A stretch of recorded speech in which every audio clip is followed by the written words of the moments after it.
ಸ್ನೇಹಿತರೆ, ನೀವು ಇನ್ವೆಸ್ಟ್ ಮಾಡುವ ಸಂದರ್ಭದಲ್ಲಿ ಒಂದು ಒಳ್ಳೆಯ ಸ್ಟಾಕ್ ಪಿಕ್ ಮಾಡೋದು ಎಷ್ಟು ಅವಶ್ಯಕ ಅನ್ನೋದು ಈ ವಿಡಿಯೋ ನೋಡಿದ್ರೆ ಗೊತ್ತಾಗುತ್ತೆ.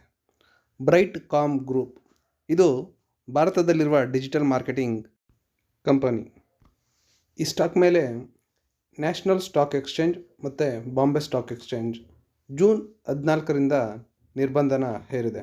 ಇನ್ನು ಈ ಸ್ಟಾಕ್ ಮೇಲೆ ನಿರ್ಬಂಧ ಹೇರಿದ ಕೂಡಲೇ ಸ್ಟಾಕ್ ಕೂಡ ಸುಮಾರು 5% ಡೌನ್ ಆಗಿದೆ. ಈ ಸಸ್ಪೆಂಡ್ ಆಗಲು ಮುಖ್ಯ ಕಾರಣ ಏನಂದರೆ, ಯಾವುದೇ ಲಿಸ್ಟೆಡ್ ಕಂಪನಿ ಆದರೂ ಕೂಡ ಸೆಬಿಯ ನಿಯಮ ಅಂದರೆ ರೆಗ್ಯುಲೇಷನ್ 33 ಪ್ರಕಾರ ತನ್ನ ಫೈನಾನ್ಷಿಯಲ್ ರಿಪೋರ್ಟ್ನ ಸೆಬಿಗೆ ಸಬ್ಮಿಟ್ ಮಾಡಬೇಕು. ಆದರೆ ಬ್ರೈಟ್ ಕಾಮ್ ಗ್ರೂಪ್ ಸೆಪ್ಟೆಂಬರ್ 2023 ಹಾಗೆ ಡಿಸೆಂಬರ್ 2023ರ ಫೈನಾನ್ಷಿಯಲ್ ರಿಸಲ್ಟ್ಸ್ನ ಸೆಬಿಗೆ ಇನ್ನೂ ಸಬ್ಮಿಟ್ ಮಾಡಿಲ್ಲ. ಹಾಗಾಗಿ ಈ ಸ್ಟಾಕ್ನ ಸಸ್ಪೆಂಡ್ ಮಾಡಲಾಗಿದೆ.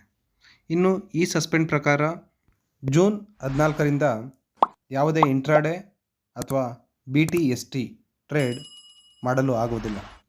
ಆದರೆ ವಾರದ ಮೊದಲನೇ ದಿನ 6 ತಿಂಗಳ ತನಕ ಇನ್ವೆಸ್ಟರ್ಸ್ ಈ ಸ್ಟಾಕ್ನಲ್ಲಿ ಇನ್ವೆಸ್ಟ್ ಮಾಡ್ಬೋದಾಗಿದೆ.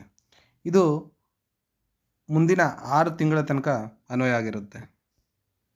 ಇನ್ನು ಈ ಸ್ಟಾಕ್ನ ಶೇರ್ ಹೋಲ್ಡಿಂಗ್ ಪ್ಯಾಟ್ರನ್ ನೋಡೋದಾದರೆ ಪ್ರಮೋಟರ್ಸ್ 18.38% ಹೊಂದಿದ್ದಾರೆ, ರಿಟೈಲರ್ಸ್ 60.40% ಹೊಂದಿದ್ದಾರೆ, ಇನ್ನು ಫಾರಿನ್ ಇನ್ಸ್ಟಿಟ್ಯೂಷನ್ಸ್ 10.50% ಹೊಂದಿದ್ದಾರೆ, ಇನ್ನು ಮ್ಯೂಚುವಲ್ ಫಂಡ್ ಕಂಪ್ನಿಗಳು 0.17% ಹೊಂದಿದ್ದಾರೆ, ಹಾಗೆ ಇತರೆ 10.55% ಹೊಂದಿದ್ದಾರೆ.